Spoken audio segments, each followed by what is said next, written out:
Hey everybody, welcome to Taiwan Talk. I'm your host, Alex Lewis.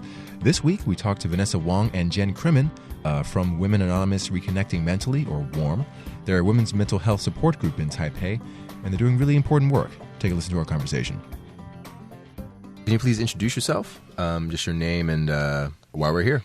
My name is Vanessa Wang. I'm a student at NTU. I'm studying Oriental philosophy, and I'm the co-founder of this new community called W.A.R.M, which stands for Women Anonymous Reconnecting Mentally, which Jenn, my co-founder, so geniusly came up with the name. You had it, but it was just in a different order. Jenn, can you introduce yourself, please? Yeah, of course. I'm Jenn. I'm from London. I'm a teacher here at the moment. And yeah, I'm so glad I met Vanessa. This is something I've wanted to do for such a long time, and W.A.R.M is so important. But like most things, it's difficult to get started. But Vanessa has been such a driving force. She's a whirlwind. If any of you ever have the opportunity to meet her, you'll find out she's an absolute whirlwind. And once you connect with that kind of energy, then all of your ideas and all of the things that you want to do suddenly seem really possible. You said it was a struggle to create W.A.R.M. Could you tell me about how W.A.R.M came to be? Initially, for me, it was an idea to just have a regular brunch with my friend who have mental illness and just talk about life. And also I was inspired by Sheryl Sandberg's Lean In Circle, like women gathering together and talk about what's going on in their lives. And the main thing for me is that since I was 18 in Taiwan, and I've been looking over Taiwan for a support group just like W.A.R.M, but I couldn't find any. And all I could find was group therapy, and they're expensive. And therapy sessions are expensive. They come about like 2,500 NT to 3,000 for 50 minutes. All I wanted was a support system. That's what I wanted, because I have depression, PTSD, panic disorder, and anxiety and eating disorders. So I just want a support network where people who have the same experience to talk to me and make me feel less alone. And I've been looking for 5 years now, and I haven't found one. So, and I didn't, when I was only an undergrad here, I didn't have the time or resources to do this. But now that I'm in grad school now, I have more time to make this happen. And I think Jenn had the idea about the same thing earlier before me, and someone just connected us together, and then so we just decided to do this together. Jenn, do you have anything to add to that? Yeah, just the same thing really. As an expat here, there's so much to do. There's always somewhere to do, some meeting, some group, some social event. You don't have to be alone, but it's really lonely because you're constantly meeting people, and they're great and they're amazing, but people leave, people change. It's all about people's experiences here. So finding people to have those difficult conversations with when you're not feeling great is really hard. I had a few friends here when I first arrived that were amazing, and you know, like most people in life, their time was up here and they moved on. And the thing that I found was that I'd go to these social events and I'd have a great day and I'd feel buoyed. And then it would be only as I was walking back to the MRT station from the event, you know, just as I was about to make that final step off of the escalator, that I might say, you know what, actually, I'm not doing okay. And then we'd walk to the next MRT station or the MRT station afterwards. I was so bored by it. And I know it wasn't bored. I was so exhausted by small talk. And it was just so important. I didn't know how or what it was I was missing until I got in contact with Vanessa and realised that it was exactly this, just a space where you can talk about those bad things, and you don't have to be this happy-go-lucky, aren't I lucky to be here person, because you can be doing a great thing and having a great experience, but that doesn't mean that you're doing great within yourself. Exactly. I believe we're all suffering in different ways, and some of us are better at hiding it. Society teaches us to hide it, to put on a mask, like to say you're okay. But it should be known that it's okay to not be okay. It's okay to reach out for help. It's okay to show weakness. It's okay to talk about the things that society think it's unspeakable for women, especially being a woman in this society. It's hard to be a woman in this society. It's hard to be a man too, but for women it's harder. Women have depression more, and we don't talk about it, and the symptoms of depression is that you exclude yourself from society and you think it's something to be ashamed of. But I think something everyone should know is that it's really okay to not be okay. It's okay to talk about the struggles.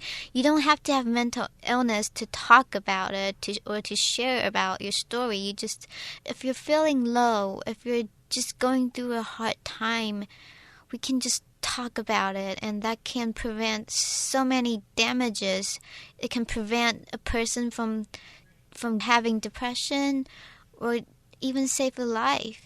Is that what you're attempting to do with W.A.R.M, to provide a support system and also to prevent people from getting worse? Yeah, exactly.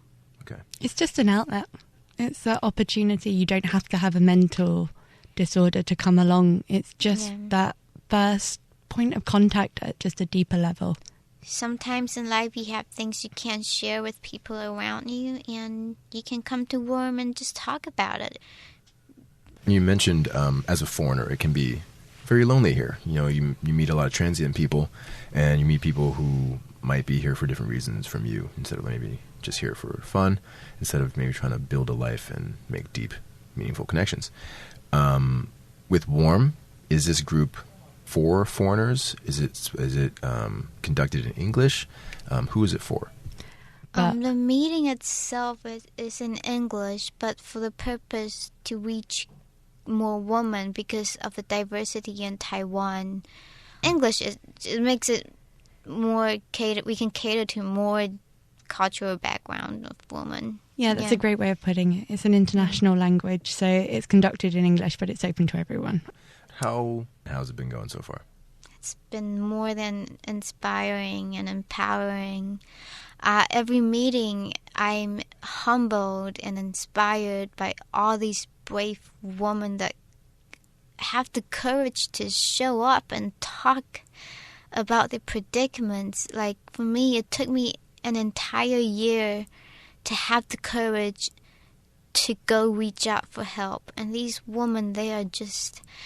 We have... our venue is separated into the upstairs and the basement. The basement is the sharing area, and the upstairs is the social area. And you see them giggling and laughing on the social area, but when they come downstairs to the sharing area, they just talk about the saddest thing, the things that shouldn't happen to women. But that just humbles me, because we're all, like what I said, we're all struggling, and we're just so good at hiding it. But we should be talking about our struggles instead of piling up. And from seeing all these women talk, you see how much they need this. You see how much they need to talk about what they've been hiding inside them for maybe years or months, or something they've never had the courage to mention to anyone. And this experience just humbled me and inspired me, and just makes me want to live. Yeah. And do you think this outpouring of emotion, and I guess them really just latching on to be able to share their stories, is it because W.A.R.M is one of the first ever groups like this in Taiwan? I think exactly so. Yeah. So it really just shows the want or the need for a group like this. For the first 2 days, our Facebook group had, within 2 days' time, we have about 78 members already. And I have so many women messaging me, telling me that thank you for creating this group because this is exactly what I need right now. Or some woman would tell me this is at some point in their past, this would have been something they really needed, but they got out of the dark by themselves. And if W.A.R.M would have existed back then, this would have really helped them. And then a lot of women tell me this is exactly what they need right now in their life, like what I went through, that they want the same support network. And so you can see the high demand. Why do you think there hasn't been a group like this before? I think there's two reasons. One, it's because the stigma around mental illness. People think it's not okay to talk about it. It took me 4 years to tell my family I have all these problems, and I know a lot of people who have mental illness but don't have the courage to tell anyone because people tell us to snap out of it, or it's a weakness, something to be ashamed of, or it's your problem, or label us. And so it's hard for anyone who have mental illness to talk about their mental illness. So that's the first reason. It's the stigma around it. And the second reason is mental illness itself makes you want to not connect with society. So mental illness makes you want to stay at home, makes you want to die, makes you want to leave society. Mental illness makes you feel like you're not part of the society. So you see Cancer Month, women uniting together, you see gay pride, you don't see people marching on the street for mental illness because, well, the stigma and the mental illness itself. Even though it's prevalent. Yeah. Oh, absolutely. And I think a lot of the time people don't like to admit that they're not coping. You know, if you see a group like this, then the first step to getting there is deciding that you need it. And I was definitely one of those people. We spoke about the meeting beforehand and all of the eventualities and what could possibly go wrong. And one of them was, what if somebody else speaking triggers something in another group member? And we talked about what we would think we would do. And it was the first meeting and I was sat upstairs checking for latecomers. And I was listening to the meeting and somebody spoke and they were so powerful that all of a sudden I was sat upstairs and I was crying. And I was like, oh my God, it did happen. That person is me. And I hadn't realized how much I needed it. And I think that's the problem. You know, you see the hiking groups, you see the Spanish festivals, and it all sounds like fun and all sounds like things that, you know, that's the kind of person that I am. That's the image that's going to look great on Facebook. That's the thing you want your name associated with. You see this warm people that aren't coping, and do you want to attach? Yeah, do you want to attach that label to yourself? It's difficult. Speaking of a triggering event, what happens if somebody who goes to your group needs more help? Like, do you have any avenues that you can talk to them about it, or maybe put them in touch with? I don't know. Yeah, I used to volunteer at a mental health center also as a counselor. We just need to make it really important here. This is not therapy. That's not what we can provide. We can provide support and we can provide understanding, but we are not trained therapists and nobody there is. And we're not going to give you advice from a professional standpoint. We're going to give you our experiences. That's what we're sharing here. We are not offering therapy. Like, I'd love to. That would be amazing. But we can't do that. And I would hate for somebody to come along thinking that, great, I'm going to get my fix. That's not what we do. We're not offering professional treatment. We're offering a listening ear.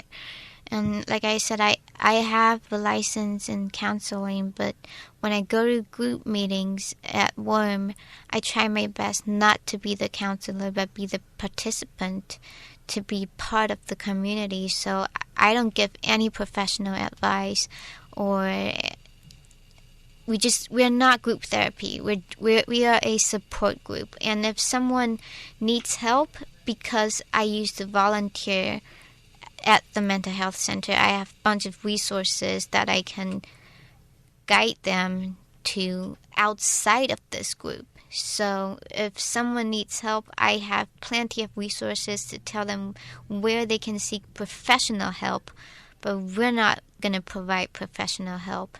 We're just a support group, that's all. Man, I lost my train of thought. Oh, yeah, okay, since you lost your train of thought. Another reason of why I had this idea for W.A.R.M is because about 2 or 3 years ago, I tried to kill myself. And for some reason, I called the Lifeline. And I don't remember what we said in Chinese or English. I don't know.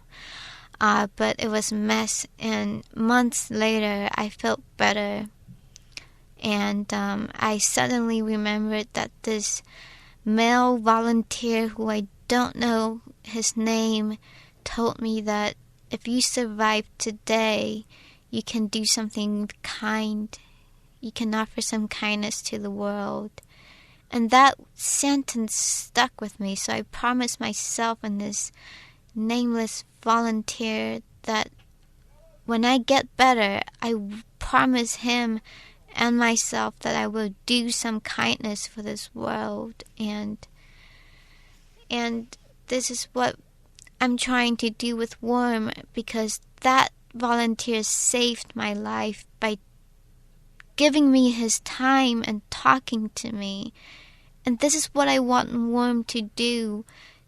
We are offering the time and effort and energy to listen to you and just to encourage you, not to offer a fix or a medicine. We are just, W.A.R.M is me trying to pass on my promise to myself and the male volunteer that literally saved my life that day. What are some of the mental health issues that are more common in women here in Taiwan than men? Depression. Women are more vulnerable to depression than men. Women tend to have developed depression. Men resort to violence and suicide. So it's depression and bipolar. That's the most common mental illness in Taiwan for women here. And eating disorders as well. Eating disorder, definitely eating disorder, yeah. Oh, and panic disorder. We're not saying that men have it any easier than we are. This isn't a competition in any way. Yeah. We're coming at it from a woman's angle because this is about relating. And at the moment, it's easier for women to reconnect with women. I think there should be something similar for men. Men need to talk about their problems just as much as we do. Yeah. So what changes need to happen here in Taiwan, do you think, to help the mental illness Mental situation? health should be insuranced. It is not an insurance at all. I have to pay my own money for medicine, but if it's called mental illness, it's an illness. It's the same as physical illness. It should be covered by insurance, but it's not. And the thing is, people who have depression and mental illness, they can't go to work. So how do they have the money to pay for therapy and for psychologists? So this is a big problem here. Like, it's a vicious circle, and it has to be fixed. It should at least be covered by insurance, I think. Expanding that out further, I think it's not just Taiwan, it's everywhere. I think we need to talk about it. After our meeting last night, we were talking and just saying how if we met each of us individually, we'd completely think that we were the ones that were completely together. You'd never know. Yeah. And I just think in that moment of connection of, oh wow, someone else does this. That's not just me. Yeah. That's the most powerful healing. It's acceptance, and it's, I'm not weird. This isn't me being broken. I'm not on my own.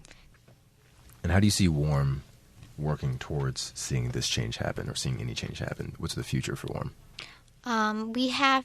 We're trying to get as much press coverage as possible. So now we've already been reported by Taiwan News and Taiwan Observer, And the Newslands is currently covering this issue. And Taipei Times is trying to write a story about us as well, but they will expand it into why there's such stigma around mental illness, and they're going to include us as an example. So we think by press releases, probably that should raise more awareness. And I've been doing the traditional thing.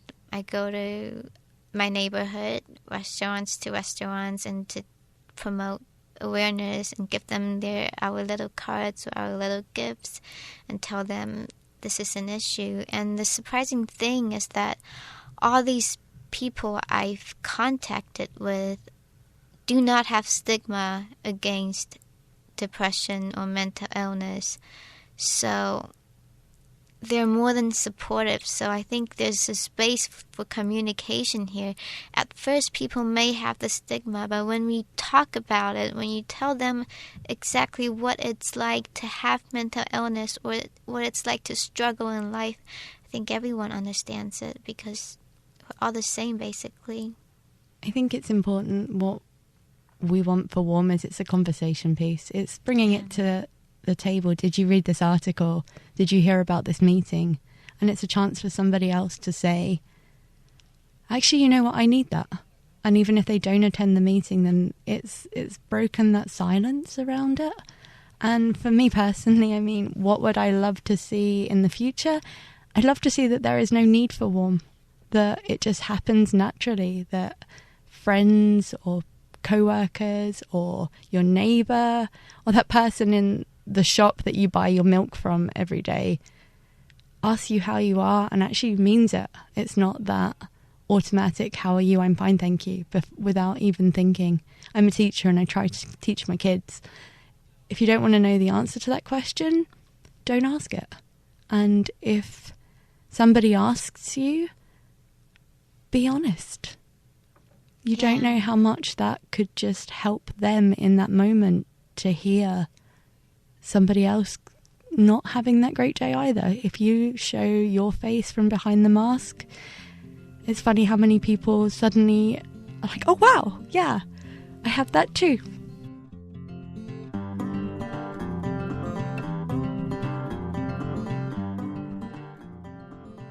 So that was my conversation with Vanessa Wang and Jenn Crimin from Women Anonymous Reconnecting Mentally, or W.A.R.M.